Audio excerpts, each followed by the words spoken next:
Hi, I'm Zibby Owens, and you're listening to the award-winning podcast, Moms Don't Have Time to Read Books. Please sign up for my newsletter at zibbyowens.com for weekly updates about my podcasts, events, and more. Also, follow me on Instagram at Zibby Owens and also at Moms Don't Have Time to Read Books. And finally, join my virtual book club called Zibby's Virtual Book Club, which meets every other Tuesday at 2 p.m. Eastern Time until 3 p.m. and features half an hour of book club discussion followed by 30 minutes of Q&A with the author whose book we've just discussed. You can sign up on my website, zibbyowens.com, under the Virtual Book Club section, or even on Instagram under the link in my bio. I hope you'll find me in all these different channels and enjoy this podcast. Hi, I don't know if you guys know this or not, but I have an anthology coming out called Moms Don't Have Time To, a quarantine anthology. And it comes out on February 16th and has essays by 60 plus of the authors who have been on this podcast. So first of all, please pre-order this book. I think you will love it. I'm so excited about all the authors who are represented. Just to give you a few, Chris Bajalian, Jewel Parker Rhodes, Ashley Prentice Norton, Gretchen Rubin, Rima Zaman, Eileen Zimmerman, and that is just from the first page of the multi-page table of contents. So please pick up this book, Moms Don't Have Time To, a quarantine anthology. It's available anywhere you buy books, Amazon, bookshop.org, and your local independent bookstore. So please pick up a copy. And also, I want to invite you listeners to my fundraiser / launch party the night it comes out on February 16th, a Tuesday at 7 p.m. Bookhampton and the Children's Museum of the East End are co-hosting it for me, and 50 of the authors who wrote essays in this book, as well as many of the amazing authors who blurbed this book, who wrote little praiseworthy quotes at the front, will be there, and you can be there too. So if you go to my website, zibbyowens.com, and just click on Anthology and go to Book Tour, you will see a whole fundraiser section. And for $50, you can attend. You'll get a copy of the book, and you'll get to schmooze on Zoom with all of these amazing authors. This is like going to be the literary happening of February. So please come. I would love to see you all in person on Zoom, I guess, but even see some of your faces. I know so many of you are really loyal listeners, and that makes me really happy. All proceeds of the book and the fundraiser are going to the Susan Felice Owens Program for COVID-19 Vaccine Research at Mount Sinai Health System, and it is named after my husband's mother, who passed away from COVID over the summer, which many of you followed along on Instagram as I recounted that horrific experience. So all the proceeds are going there. The cost includes the price of a book. So thank you for supporting this effort and for supporting my book. I can't wait to see you there. Today's episode has been sponsored by This Is Everything with Ali Levine, a podcast hosted by Hollywood mom, celebrity stylist, influencer, and Bravo reality star, Ali Levine. On her podcast, you'll get a mix of, well, everything from motherhood to fashion, lifestyle, spiritual well-being, all totally real and raw. You have to listen. Ali interviews celebrities, experts, entrepreneurs, and so much more. Tune in weekly to be uplifted, empowered, inspired, and truly entertained. Hi, everybody. Every so often, I end up with so many amazing episodes, I just have to release them all at once. So this week is going to be a book blast week, and it starts off with today, Memoir Monday, and then goes to Nonfiction Tuesday, Literary Fiction Wednesday, New Novels Thursday, and family-themed memoirs for Friday. So I hope you all enjoy, and welcome to day one of the February Book Blast, February 1st, Memoir Monday. Melissa Gould is the author of WIDOWISH, a memoir. When her beloved husband died unexpectedly of multiple sclerosis and West Nile virus, writer Melissa Gould started chronicling her grief journey through her personal essays and speaking engagements.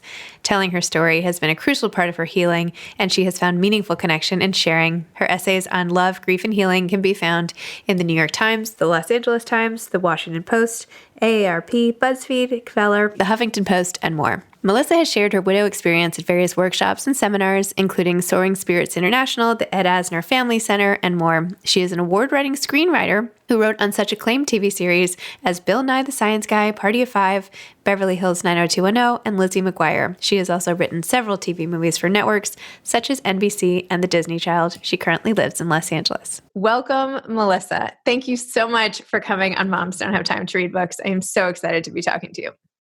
I am so excited to be talking to you.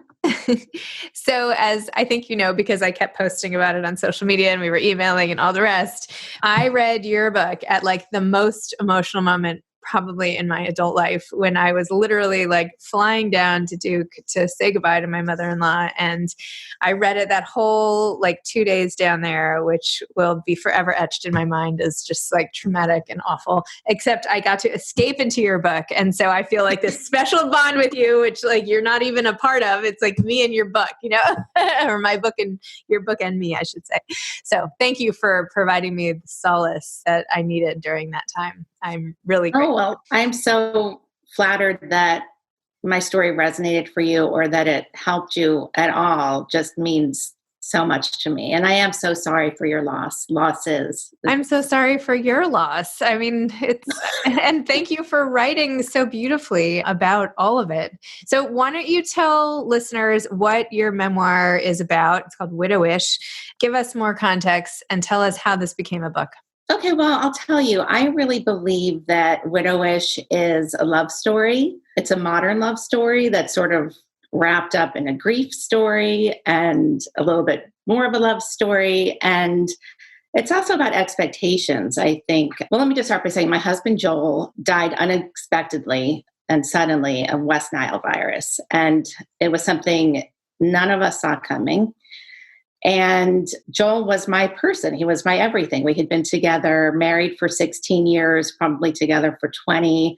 We had a 13-year-old daughter. She was 13 at the time, Sophie. And when he died, obviously my world was completely upended. And I feel like, Widowish is really, in some ways, it's about the title because I was young. I was in my 40s. I didn't look like a widow. I didn't act like a widow. Plot twist, I found love again. That also completely unexpected and suddenly. But I felt like a widow. And I still feel like a widow. And it's been several years now. And I think so much of my story is about how all of these feelings of feeling so bereft and so grief-stricken and so sad and so in love with my husband, and yet the tingling sensations of a new love and the excitement that brought into my life, all of these feelings were coexisting. And, people didn't know that about me. I became the town widow. I mean, I live in Los Angeles but in our community, everybody kind of knows each other. Our kids all go to the same school. They all go to the same doctors. They all have the same, guitar teacher we all kind of knew each other. And I felt very self-conscious. People would see me picking up Sophie from school or going to yoga or going to Trader Joe's. And because life moved forward, whether I wanted it to or not. And having a young daughter, she became my focus. And so Widowish is really about all of these things, these coexisting feelings, the sudden loss, only parenting. Our small little family trio became this dynamic duo of Sophie and I. And I think Widowish really just explores all of those things. Can you share the story of how Joel got West Nile and or how you believe he got it? And then just an abridged version, if it's not too painful to sort of summarize that period of time with what exactly happened. It was so crazy. So Joel had multiple sclerosis. He had MS. He was diagnosed when Sophie was around 8 years old. And prior to that, Joel really was a mix of athleticism and music. He worked in the music business, and music was so important to us as a family. I mean, we went to concerts all the time. He would go out several nights a week to see bands and live music. And he also was on a softball team. He was on a basketball team. He would go to the gym every day. He was an extremely athletic person, loved the Dodgers, I have to say. And he came home from a basketball game one night, 10 minutes after he had left. And he just said, something is really wrong. I see the ball going down the court and I tell my body, go. but I can't. And it was devastating. And after a series of tests, he got the MS diagnosis. And we thought, okay, we're gonna manage this. We knew about MS. Some family members, ironically, had it. It was something we knew about. And Joel got on the right medication, and it really worked for a number of years. He was living his life with MS. Certain things started to affect him years into the diagnosis, because what we realized was a lot of these medications have a lifespan and they stop working. And it was around the time of Sophie's bat mitzvah. And 2013 was really a seminal year for us and our family. It was Sophie was turning 13 and having her bat mitzvah. Joel was turning 50.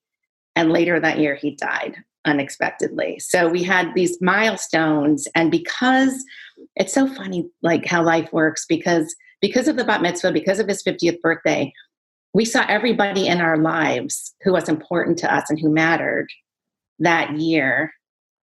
I don't know if that makes sense, but it was like, there were people who were coming in and out of our lives throughout the year that wouldn't necessarily have been there if not for the bat mitzvah, if not for his 50th birthday. But anyway, that year of all of these things, Joel really was suffering with the MS. We went from living with it and having a full life with a few modifications. He eventually had to stop playing basketball, but then he found yoga, and yoga was everything. And he started riding his bike more. And, again, he was a very athletic guy who liked to move.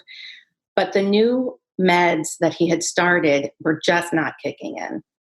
And he really was starting to suffer. And protocol with MS is you would take steroids, or the doctor would prescribe steroids that would sort of bridge the gap between the old medication and the new medication, just to keep Joel moving forward every day. But the steroids, which he was getting, a nurse was coming to our house every day for a week, administering these steroids through an IV.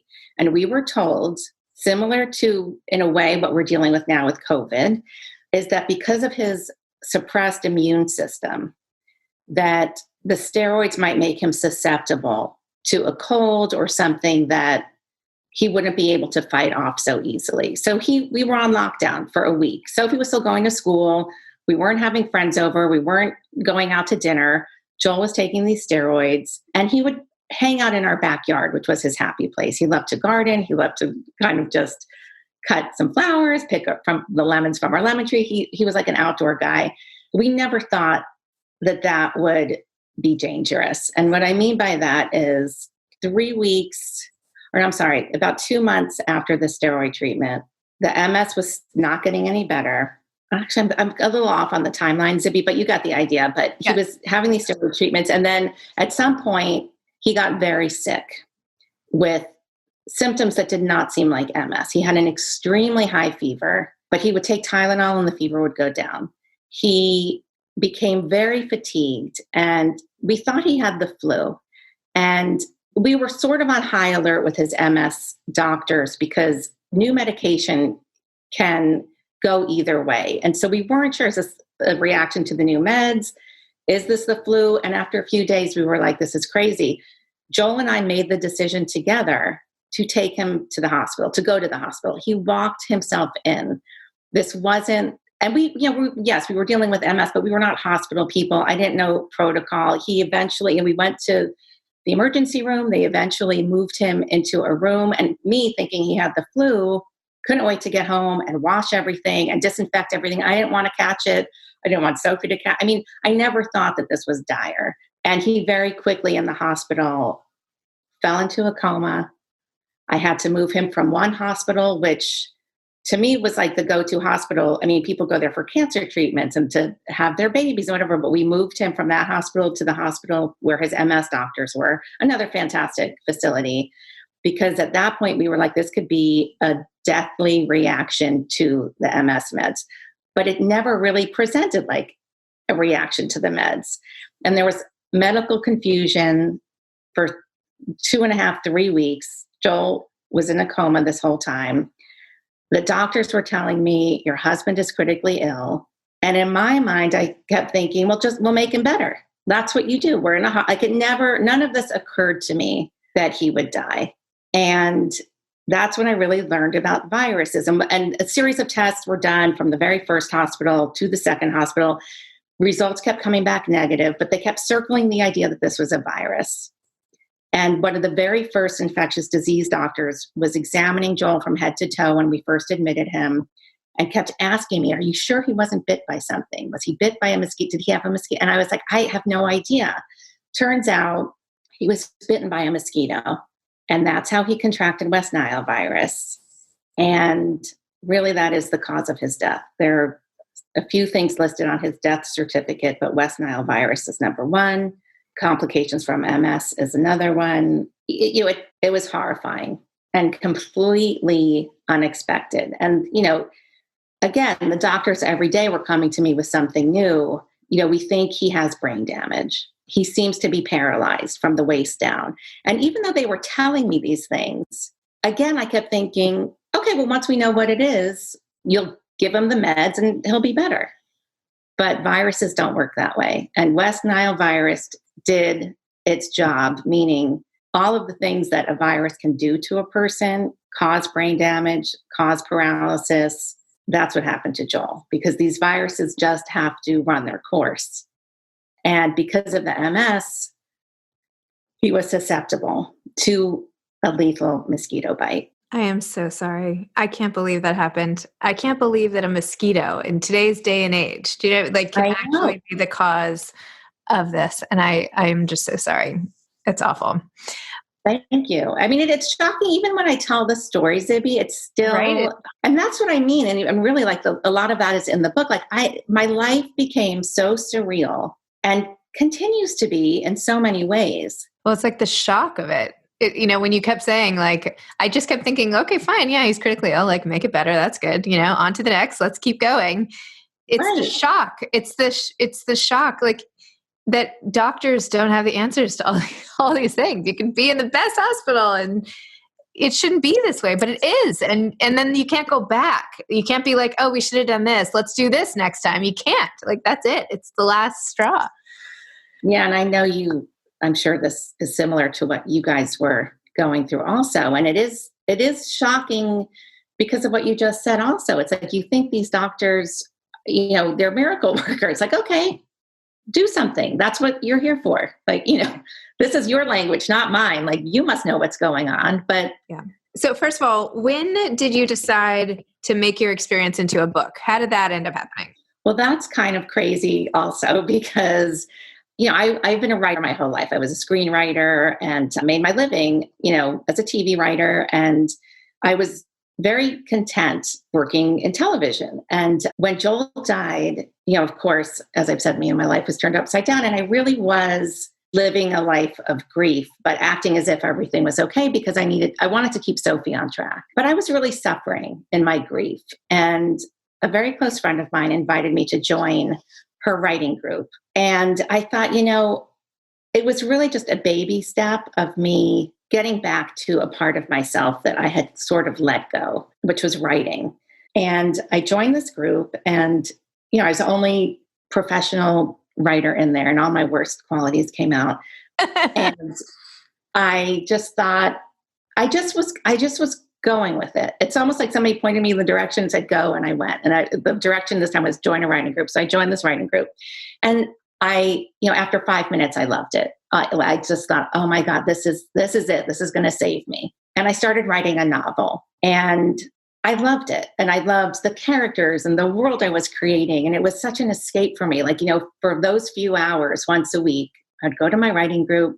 I was so happy. And my friend who had invited me into the group at one point, we were leaving one night and I think I said I just signed up for the next 6-week session. And I had started seeing this guy who became my boyfriend. And I was telling her about him. And she looked at me. She's like, I love the novel. I love it. I love what you're writing. But Joel just died. You're raising Sophie on your own. You're now seeing Marcos and you're not writing about any of it. She's like, I really think you should. And I was stunned. I was actually very angry. How dare she? How dare anybody tell me what to write? It felt so personal. And because I was a screenwriter and had done that my whole life, the thought of writing about myself or writing anything that personal, I could not wrap my head around. I was like, why in the world would I write something so personal? Like, I was so angry at my friend. I was so incensed, but I couldn't stop thinking about it. I kept thinking, what would I write about? What would I say? But I had so much to say. I had so much to say about being widowed in my 40s, about becoming an only parent, about falling in love again while I was deeply grieving my husband. And so the whole week leading up to the next class, I just kept having these thoughts. And so when I got to class the following week, I decided, like, I'm just going to do it. I'm just going to. And I wrote and I wrote and I wrote, and I have not stopped writing about myself since. And I guess how Widowish came about was, first of all, that was the most healing thing I could have done for myself. I mean, I don't know that I would have come to that. I mean, maybe eventually I would have realized, oh, maybe I should write about this. But it was like a close friend who knew me so well, putting that suggestion in my mind changed my life, really, because I started writing these essays, and then I started publishing the essays, and I couldn't believe that people were interested in my story. But I kept hearing from people, and a lot of them were widows and a lot of them weren't. They just, what I was writing really resonated for them. And then I got my essays I got one in the LA Times and the Washington Post and then the New York Times. And I had a column on the Huffington Post. And I just kind of kept going. I didn't know from books. I mean, it's funny because when I got my first TV writing job, I was so thrilled to be at the table. I was so excited. I couldn't believe it. And I really felt the same, and I feel the same way now, because I know as a young kid, I always wanted to be an author, but I ended up being a screenwriter. But to have a book, I mean, that's what's also so surreal, is that I now have this book out. I am now a bona fide author, but it's because my husband died. I mean, but yeah, that's the other thing, Zibby, like, that is the greatest gift in all of this, that you and I are sitting here now, we're having a conversation about Joel, and that keeps him alive. And that is everything. Like, I didn't see that coming. And I think that's the point about with my essays, and then just to keep going and writing Widowish and finding an agent and then having a publisher. And it all seemed, a friend and I, another writer, we call it like the divine download, because writing this book, yes, it was difficult, of course. I was writing about some difficult things, but the process was very easy for me because it was right there. It was just under the surface. And I feel like it all just needed to come out, and it did. And that's Widowish. Oh, that's such an amazing story. It's amazing also just the power of connection, and how, I was thinking as you were talking earlier and you were like, oh, well, I'm in this neighborhood in LA. And I was thinking to myself, oh, I wonder where she is. Maybe we can meet up sometime in LA. Yeah. And then I was just thinking, like, this is so crazy. If I met you on the street, like, we wouldn't be able to have this in-depth conversation immediately. I mean, I know this is a podcast about your book and everything, but just you put yourself out there so much. So then, you open yourself up to other people being like, well, let's continue this conversation because I want to hear more. It's just amazing. And it's just so nice. Thank you so much. I'm alive that way. I think, one of the big misconceptions about loss is that people, will be sad if you bring up the person who has died, right? Like, oh, I shouldn't bring up the fact that her dad died, so I'm not going to say, how are you? Or I wouldn't want that to, set her off, as if like the person is not always thinking about that person who was lost, right? Yeah. I mean, I have to say, I feel like there is a healthy amount of self-consciousness about being, like I said, the town widow, like even now, and it's been, several years since Joel died. I know that is the first thing people think of when they see me. And I could be out with my boyfriend. If I'm out with Sophie, I feel it even more. I feel them thinking, oh, poor Melissa, poor Sophie. I can't stand it. I wish I could tell you, like, here's what you say to somebody who just lost it. Like, I don't know. I think grief is so personal, and there's no right or wrong way to do it. And I know so many people talk about the things you should say, things you shouldn't say. I feel like I should know what you should and shouldn't say, and I really don't. Like, okay, that's okay. Thinking of you is typically, for me, that's enough to just have somebody say, I'm thinking of you. I'm so sorry. That's all. I don't need to get into the whole, how are you? Yeah, I get it. Wait, can we go to the falling in love with the guitar teacher part of the story?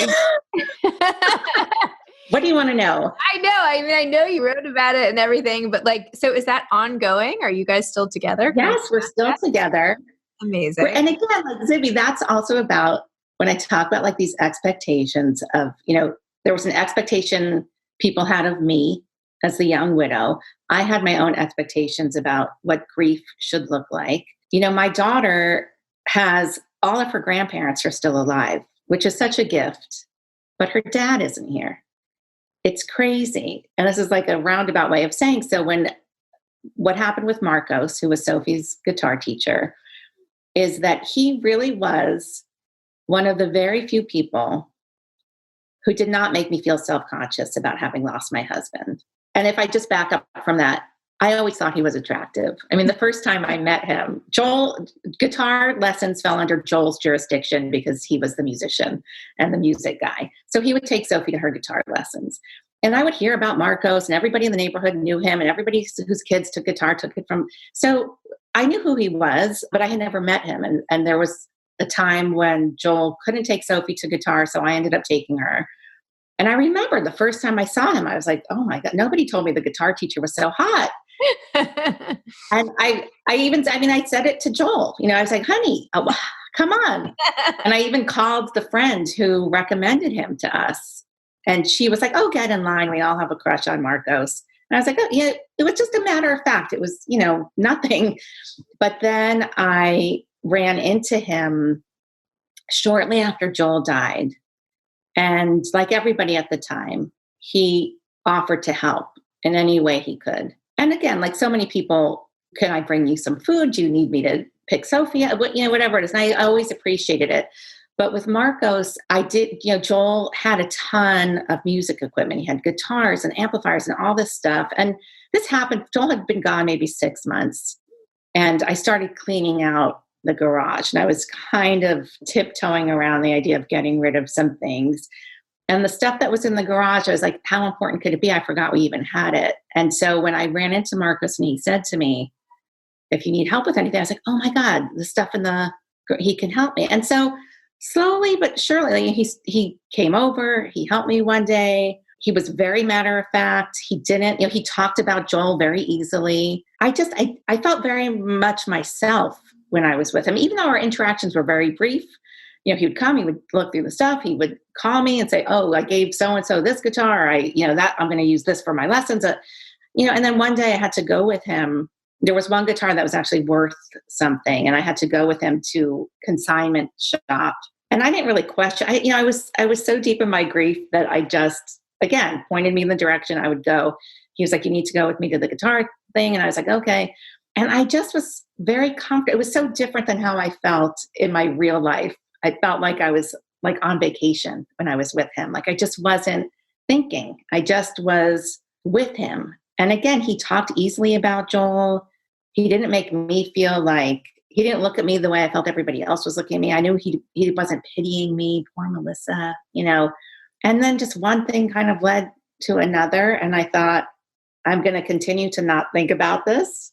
I'm just going to go with it. I'm feeling attracted to him, which was also shocking. And I also wanted to tell Joel. I mean, it's such a bizarre, it's like I told Joel everything, and I like, why wouldn't I tell him? Oh my God, honey, I'm hooking up with the guitar teacher. Like it was like this, all of these feelings coexisting at the same time. And I was trying to manage it. And then when it came to Marcos, I just thought it'll be a fling. It'll be good for me. I'm just going to go with it.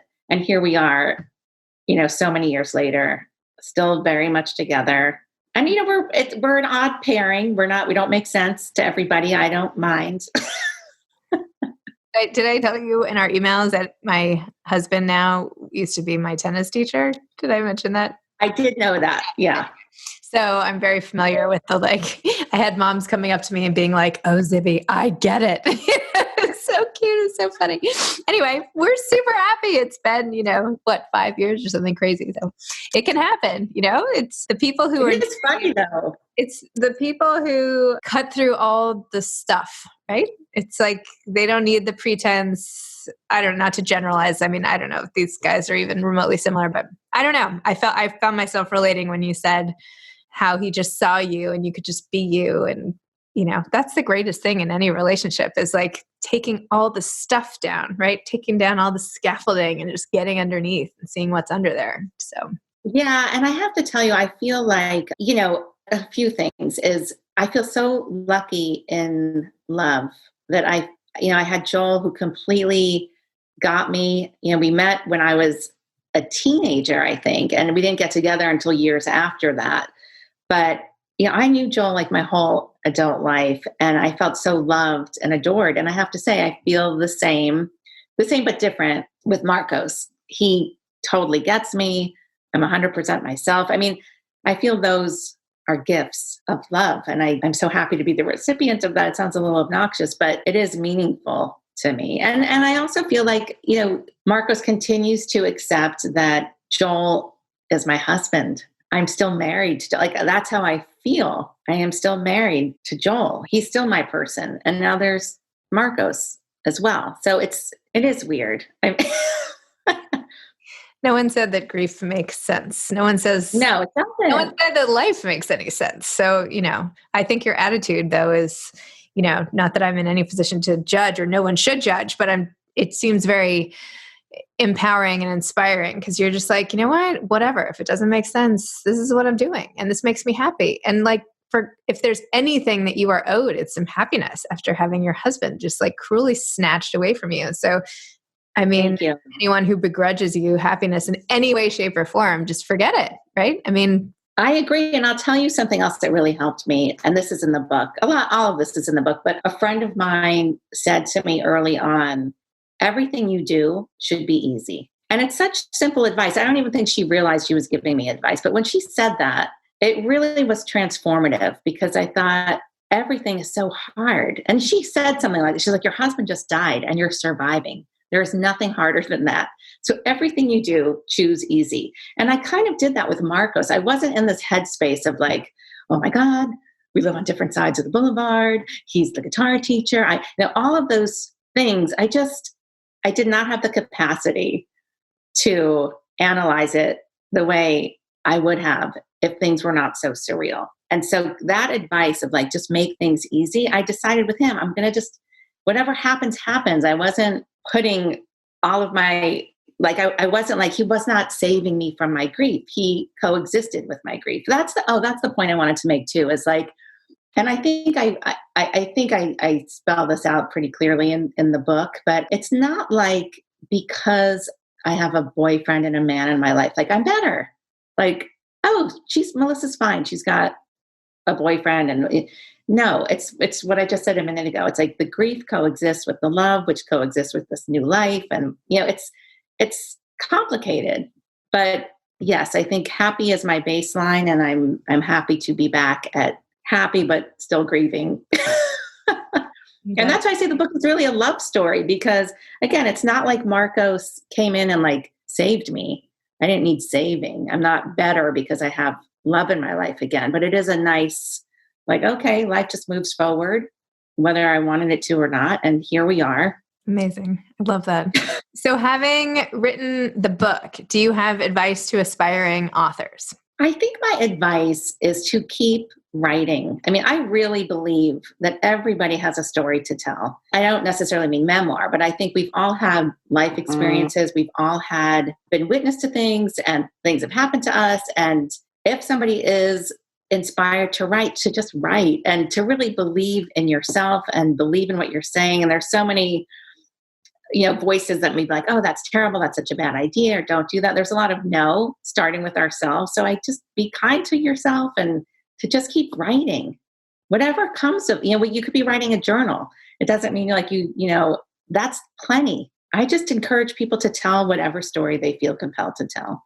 Love it. Well, Melissa, thank you. I hope we can continue offline in some form, because I'd love to stay in touch. I feel like I'm like so rooting for you and like so invested in your story and all the rest of that sounds creepy or something.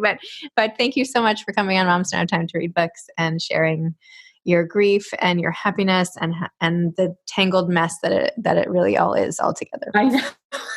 Thank you so much, Zibby. This was really fantastic to talk with you. You too. Okay. I'll talk to you soon. Bye-bye. Okay, bye. Today's episode has been sponsored by This Is Everything, the podcast by Ali Levine. And just a reminder again, please pre-order a copy of my book, Moms Don't Have Time To, a quarantine anthology, and go to my website under the anthology tab for the fundraiser. And I hope you'll buy a ticket and join me and I should have mentioned all proceeds go to COVID-19 research. So please join me for the fundraiser. Thanks so much. Thanks for listening to this episode of Moms Don't Have Time to Read Books. Don't forget to follow me on Instagram at Zibby Owens and at Moms Don't Have Time to Read Books. Also sign up for my newsletter at zibbyowens.com and sign up for my virtual book club and meet lots of authors on Zoom every other week. Thanks so much to Steve and Ryan at Texture Sound for the sound editing. And thank you to Morning Moon Productions for providing this fantastic intro and outro music.